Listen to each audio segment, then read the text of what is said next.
So hello dear students, welcome back to this session of ICT Virtual Classroom। ICT Virtual Classroom के इस session में आप सभी का एक बार फिर से स्वागत करते हैं। आज की क्लास में बात करने जा रहे हैं क्लास 12 सब्जेक्ट फिजिक्स के ऊपर कक्षा 12 विषय भौतिक विज्ञान।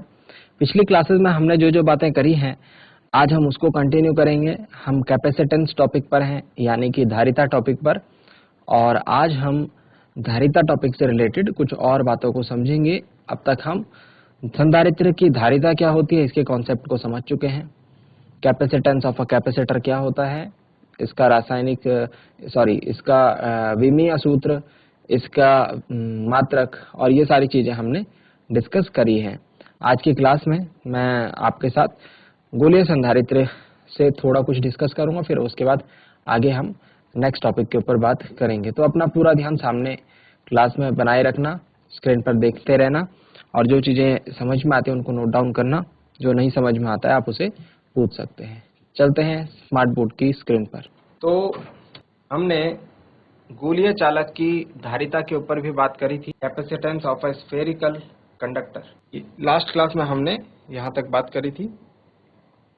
मैंने आपके साथ डिस्कस किया था कि जो गोलीय चालक होते हैं उनकी धारिता हम लोग 4πε0r से कैलकुलेट करते हैं, जहां पर आर जो कैपिटल आर जो होगी वो गोलीय चालक की त्रिज्या होगी।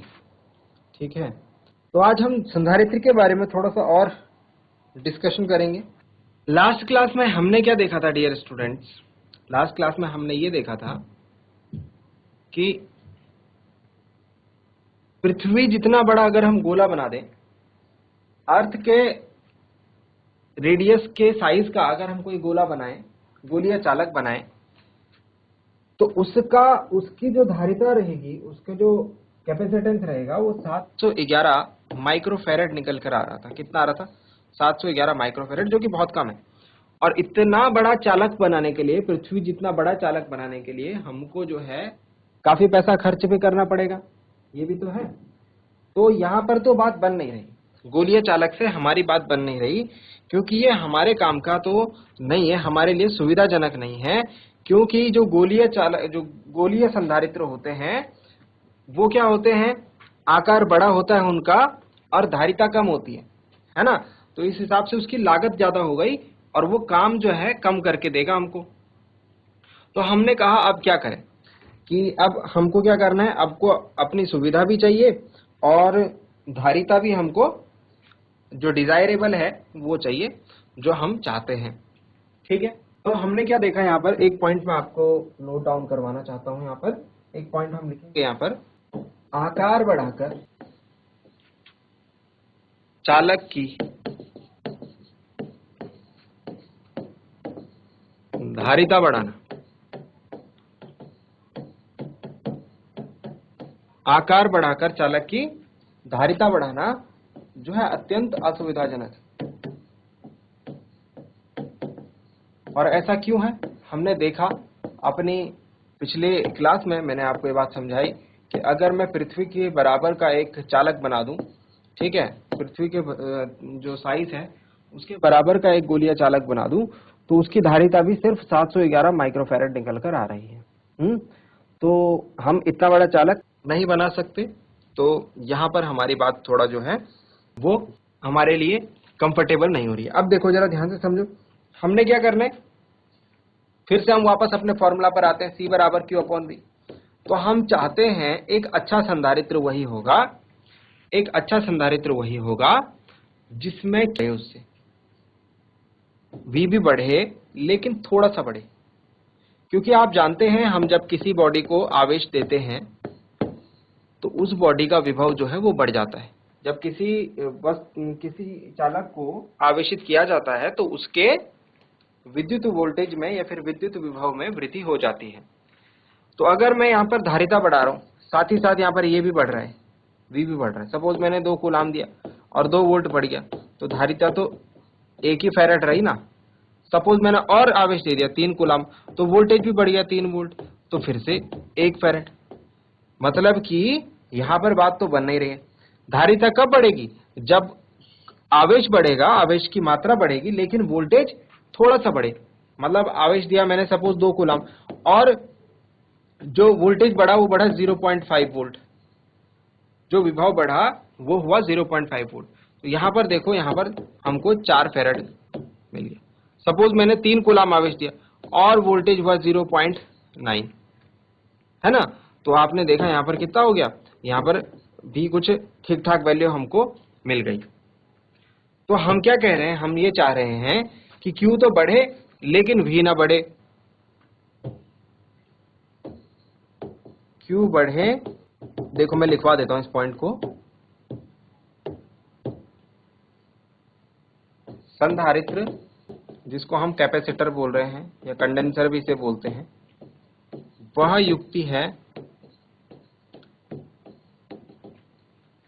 युक्ति है जिसमें चालक के आकार में बिना परिवर्तन किए उसकी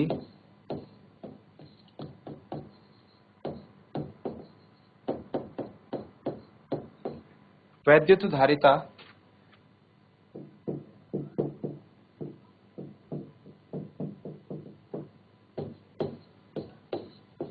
बढ़ाई जा सकती है। चालक के आकार में परिवर्तन किए बिना उसकी वैद्युत धारिता बढ़ाई जा सकती है ताकि वह आवेश की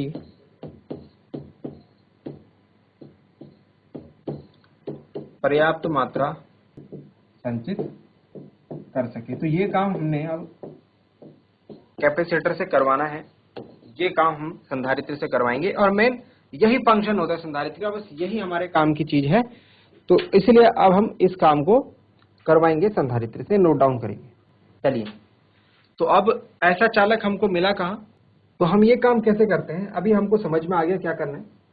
तो हमने फिर क्या किया, हमने संधारित्र बनाया और इस संधारित्र की रचना कुछ इस प्रकार है। संधारित्र 2, देखो इसको मैं पहले लिख रहा हूं फिर समझाता हूं। संधारित्र 2 ऐसे चालकों का युग्म है जो एक दूसरे विद्युतरोधी माध्यम द्वारा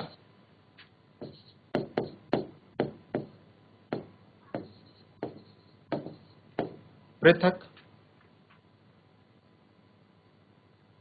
हों तथा जिन पर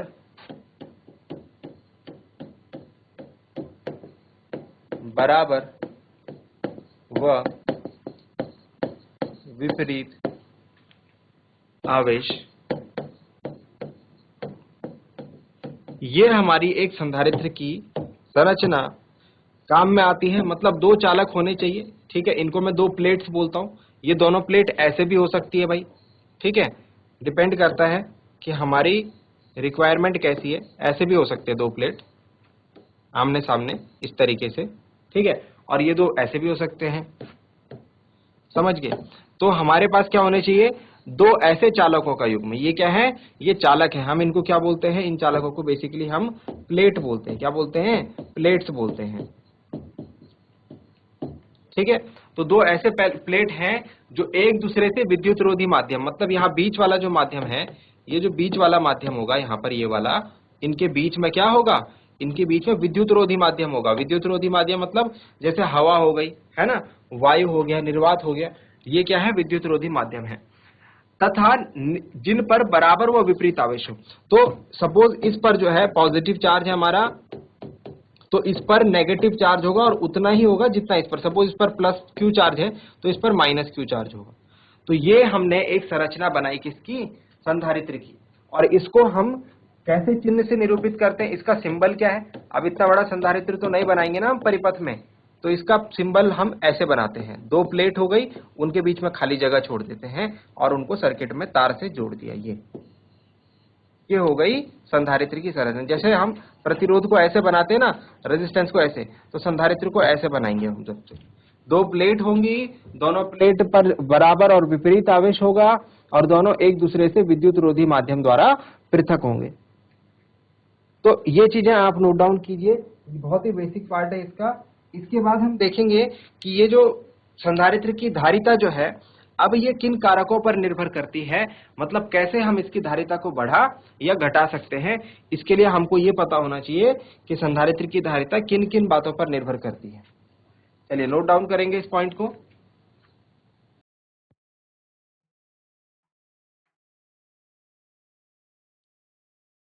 तो अब हम एक बहुत ही इंपॉर्टेंट पॉइंट के ऊपर बात करने जा रहे हैं और यहां से आपको समझ में आएगा कि क्यों हमने गोलीय संधारित्र को छोड़ करके समांतर प्लेट संधारित्र की तरफ अपना रुख करा, है ना।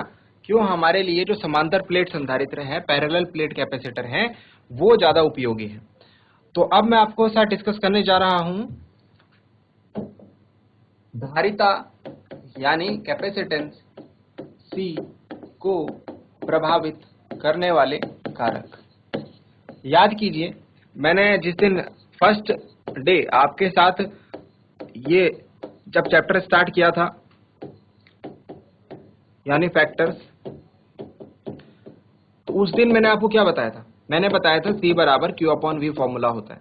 अब इस फॉर्मूला को देख करके, इस सूत्र को देख करके हम यही समझेंगे कि भाई C को बढ़ाना है तो Q को बढ़ा दो, C को बढ़ाना है तो V को कम कर दो। मतलब C की वैल्यू अगर बढ़ानी है तो Q को बढ़ा दो, आवेश की मात्रा को बढ़ा दो और वोल्टेज को कम कर दो। C की मात्रा अगर कम करनी है, धारिता कम करनी है, तो ये कम कर दो और ये बढ़ा दो। ये हम मैथ्स के हिसाब से बोल सकते हैं, लेकिन ये बात सही नहीं है। ये बात जो है सही नहीं है। क्यों? क्योंकि धारिता जो है Q और V पर निर्भर नहीं करती है। Q और V पर निर्भर नहीं करती है। क्यों? क्योंकि ये गुण है एक पदार्थ का। जैसे मैंने आपसे साथ डिस्कस करा था कि जैसे प्रतिरोध है, अब प्रतिरोध R बराबर हम क्या लिखते हैं? V/I। तो ऐसा थोड़े ना कि प्रतिरोध को जो विभवांतर है वो बढ़ा दो और धारा का मान कम कर दो तो प्रतिरोध बढ़ जाएगा। नहीं, प्रतिरोध जो है ये चालक का गुण होता है। अगर हमने तांबे की तार लगा रखी है सर्किट में, तांबे का प्रतिरोध है, तो उसका प्रतिरोध फिक्स रहता है।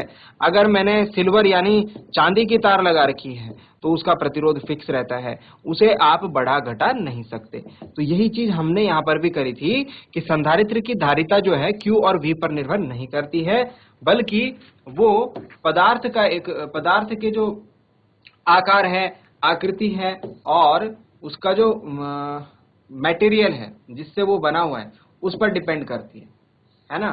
मैंने आपको ये फर्स्ट क्लास में डिस्कस किया था आपके साथ। देखो जरा, ये देखिए, मैंने आपको ये बताया था, ये वाला पॉइंट देखिए कि C का मान जो है पदार्थ पर मटेरियल, शेप, साइज, आकार और माध्यम पर निर्भर करता है। ठीक है, तो आज मैं इस चीज को थोड़ा सा और डिटेल में डिस्कस कर रहा हूं आप लोगों के साथ कि किस किस चीज पर डिपेंड करता है और कैसे कैसे डिपेंड करता है। ठीक है, तो संधारित्र की धारिता को प्रभावित करने वाले कारक, हेडिंग पुट अप कर लेंगे और थोड़ा ध्यान से इसको समझेंगे। सबसे पहली दो तीन चीज है जिनके ऊपर ये डिपेंड करता है। बस 2 मिनट की बात है, 2 मिनट आप इसको ध्यान से सुन लेंगे तो बात बन जाएगी। पहला है, जो प्लेट मैंने बताया, 2 प्लेट हम यूज कर रहे हैं, उनके क्षेत्रफल पर, प्लेटों के क्षेत्रफल पर, यानी एरिया ऑफ द प्लेट्स, यानी एरिया ऑफ द प्लेट्स। धारिता किस पर डिपेंड कर रही है? प्लेटों के क्षेत्रफल। ये 2 प्लेट लगा रखी हमने यहाँ पे, अभी बताया था ना, चाहे उसको ऐसे गोल में लगा लो, चाहे ऐसे लगा लो, चाहे ऐसे प्लेट लगा लो, दोनों आमने सामने, है ना। तो इनका जो क्षेत्रफल होगा, इस प्लेट का जो क्षेत्रफल होगा, इस प्लेट का जो क्षेत्रफल होगा, सबसे पहले संधारित्र की धारिता इस क्षेत्रफल पर डिपेंड करेगी। इस क्षेत्रफल पर किस प्रकार से डिपेंड करेगी? इस क्षेत्रफल पर इस तरीके से डिपेंड करेगी कि ये क्षेत्रफल के अनुक्रमानुपाती होती है। पहला पॉइंट, क्षेत्रफल के क्या होती है? अनुक्रमानुपाती। मतलब मेरी बड़ी प्लेट होगी, ये बड़ी प्लेट है और एक ये छोटी प्लेट वाला संधारित्र है, तो धारिता इसकी कम होगी और इसकी ज्यादा होगी। पहली बात हमसे ये बताई जा रही है। जिस प्लेट का क्षेत्रफल ज्यादा बड़ा, जहां पर प्लेटें, देखो जब मैं संधारित्र की बात कर रहा हूं तो वहां पर 2 प्लेटें ही होंगी, तो अगर एक प्लेट बड़ी है तो इसके सामने दूसरी भी बड़ी प्लेट होगी, ठीक है। तो ऐसा मत सोचिए कि एक प्लेट से कोई आप संधारित्र बना सकते हैं। संधारित्र की डेफिनेशन ये है, उसका स्ट्रक्चर ही ऐसे डिफाइन किया गया है कि उसमें क्या होंगे, उसमें दो प्लेटें होंगी, दोनों के बीच का माध्यम कैसा होगा, विद्युत रोधी होगा, दोनों पर आवेश बराबर होगा और विपरीत प्रकृति का होगा। तो पहली चीज क्या बोला हमने कि संधारित्र का जो धारिता है, कैपेसिटेंस है, वो उसके प्लेटों के क्षेत्रफल पर डिपेंड करती है, यानी वो प्लेटों के क्षेत्रफल के अनुक्रमानुपाती होती है, डायरेक्टली प्रोपोर्शनल होती है। पहली बात समझ में आ गई, ठीक है। दूसरा चीज देखिए, सेकेंड पॉइंट, संधारित्र की धारिता प्लेटों के बीच की दूरी यानी स्मॉल डी पर निर्भर करती है। अब एक प्लेट आपने यहां रखी है, दूसरी प्लेट यहां रखी है, ये इनके बीच की दूरी हो गई। और एक प्लेट आपने यहां रखी है, दूसरी प्लेट यहां रखी है, ठीक है, ये इनके बीच की दूरी हो गई। तो यहां पर क्या कहा जा रहा है, यहां पर यह कहा जा रहा है कि इन प्लेटों के बीच की दूरी पर भी धारिता निर्भर करेगी। तो कैसे निर्भर करेगी, ये ऐसे डिपेंड करती है कि धारिता जो है वो प्लेटों के बीच की दूरी के व्युत्क्रमानुपाती होती है। क्या होती है, व्युत्क्रमानुपाती। मतलब इस बात से क्या मतलब समझे हम, कि जिस संधारित्र में प्लेटों के बीच में दूरी ज्यादा होगी उसकी धारिता कम होगी, और जहां दूरी कम होगी उसकी धारिता ज्यादा। मतलब इन दोनों में से इसकी धारिता ज्यादा और इसकी धारिता कम होगी, है ना। व्युत्क्रमानुपाती का मतलब तो यही होता है कि इनवर्स रिलेशन होता है। दो पॉइंट समझ में आ गए, ठीक है। अब लास्ट पॉइंट के ऊपर बात करते हैं, नंबर 3। नंबर 3, प्लेटों के बीच के माध्यम पर। इस बात से भी बहुत फर्क पड़ेगा, क्यों, क्योंकि माध्यम जैसा होगा प्लेटों के बीच, उससे उसकी धारिता बढ़ाई या घटाई जा सकती है। तो हम संधारित्र की प्लेटों की जो प्लेट्स हैं उसके बीच में अलग अलग माध्यम हम रख सकते हैं। वायु हो सकती है उसके बीच में, निर्वात हो सकती है उसके बीच में। फिजिक्स में हम लोग वायु और निर्वात को एक ही माध्यम की तरह ट्रीट करते हैं वैसे, बट इस तरीके से हम इनके बीच में कोई परावैद्युत पदार्थ रख सकते हैं, डाई इलेक्ट्रिक मटेरियल, परावैद्युत रख सकते हैं। जैसे माइका हो गया, है ना, माइका एक परावैद्युत है। जैसे कांच हो गया, ठीक है। इस तरीके से हम वैक्स हो गया, इन चीजों को हम इन प्लेटों के बीच में रखेंगे तो धारिता बढ़ाई घटाई जा सकती है। तो ये तीन चीजें हैं, ये तीन फैक्टर्स ऐसे हैं, ठीक है, जहां पर हम संधारित्र की जो धारिता है उसको बढ़ा घटा सकते हैं। तो यहां से लास्ट वाले पॉइंट से हमको ये समझ में आता है कि जिस माध्यम का परावैद्युतांक ज्यादा होगा, ठीक है, जिस माध्यम का परावैद्युतांक ज्यादा होगा उससे उस वाले संधारित्र की धारिता बढ़ जाएगी, उस वाले संधारित्र की धारिता बढ़ जाएगी, ठीक है। इस चीज को आपको ऐसे याद रखना है कि जिस माध्यम का ज्यादा परावैद्युतांक होगा, वायु में से और माइका में से अगर ज्यादा परावैद्युतांक माइका का है, तो अगर जब मैं माइका रखूंगा दोनों प्लेटों के बीच में तो सी बढ़ जाएगा। ऐसे इस तरीके से समझना है, ठीक है। तो जिस के का मतलब क्या है, के का मतलब मैं ब्रैकेट में लिख देता हूं परावैद्युतांक। तो जिस माध्यम का परावैद्युतांक ज्यादा होता है उसकी धारिता ज्यादा, जिस माध्यम का परावैद्युतांक कम उसको प्लेटों के बीच में रखने में धारिता उसकी कम। तो ये एक बहुत इंपॉर्टेंट डिस्कशन है प्यारे बच्चों। इस डिस्कशन के बेसिस पर हमको क्या पता चलता है, यहाँ पर हमको ये पता चलता है कि संधारित्र की धारिता जो है वो तीन चीजों पर डिपेंड यहाँ पर कर रही है। किस किस पर डिपेंड कर रही है, तीन चीजों पर डिपेंड कर रही है। ये तीनों पॉइंट लिखेंगे जरा जल्दी से।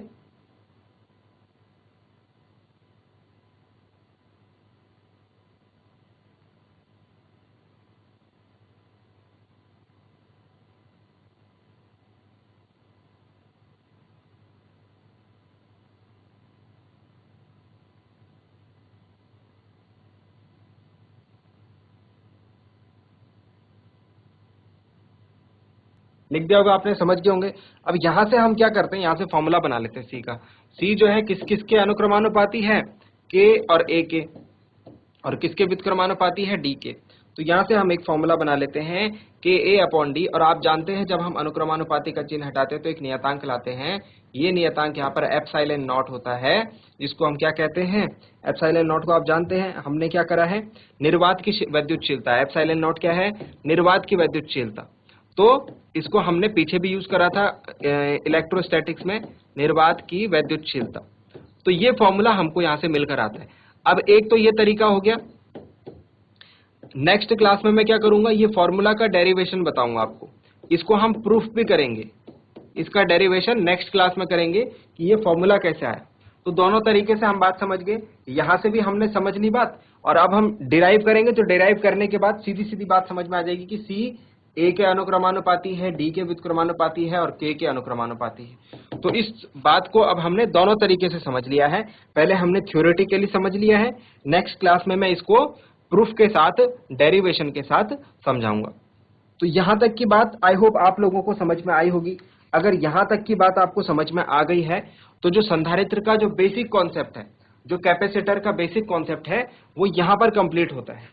अब इसके बाद हम क्या बात करेंगे, इसके बाद हम अब इससे रिलेटेड जो डेरिवेशंस होंगे हमारे पास, उनके ऊपर बात करेंगे, है ना। सबसे पहले तो मैं इसी का ही डेरिवेशन आपको कराऊंगा कि जो C इज इक्वल टू के epsilon not a upon D होता है, ये किस तरीके से हम प्रूफ करते हैं, ठीक है। इसके बाद सेकंड नंबर पर मैं आपसे इस पर कुछ न्यूमेरिकल भी हम करेंगे, ठीक है, जो एग्जाम में पूछे गए हैं, जो बोर्ड एग्जाम में पूछे जाते हैं अक्सर, वो क्या पूछा जाता है यहाँ से, उसके ऊपर भी बात करेंगे। इसके बाद मैं आपके साथ बहुत इंपॉर्टेंट संधारित्रों का संयोजन, combination of capacitors, combination of capacitors, इसके ऊपर बात करूंगा, ठीक है। तो हो सकता है अगली क्लास या फिर उसके अगली क्लास में इसके ऊपर बात हो। ये मैं आपको इसलिए अभी एडवांस में बता रहा हूं क्योंकि ये मोस्ट इंपॉर्टेंट टॉपिक है बोर्ड एग्जाम का, 12वीं के बोर्ड एग्जाम का ये एक इंपॉर्टेंट टॉपिक है। आप पेपर उठाकर देख सकते हैं, पेपर उठाकर देख सकते हैं पिछले साल के, वहां पर ये टॉपिक जो है कई बार पूछा गया है, ठीक है। तो जो क्लास में आपकी पढ़ाई होगी वो दोनों चीज मैं आपको कवर कराने की कोशिश कर रहा हूं कि आप कॉन्सेप्ट भी समझें और प्लस बोर्ड एग्जाम में जो इंपॉर्टेंट टॉपिक है, बोर्ड एग्जाम के जो इंपॉर्टेंट टॉपिक है वो भी आप समझें क्लास में, ताकि बोर्ड एग्जाम की भी आपकी तैयारी हो और आपकी सब्जेक्ट यानी फिजिक्स के ऊपर अच्छी कमांड भी हो कॉन्सेप्ट को, जब आप क्लियरली समझें। तो इसीलिए आपको क्या करना है, क्लास में जो भी पढ़ाया जा रहा है उसको घर में एक बार जरूर देखना है, ठीक है, उसे याद रखना है, ताकि अगली क्लास के लिए आपका जो बैलेंस है वो बना रहे, ठीक है। तो फिलहाल इसको जल्दी से नोट डाउन कर लेंगे, इस पार्ट को, जिसने नोट डाउन नहीं करा है जल्दी से नोट डाउन कर लें।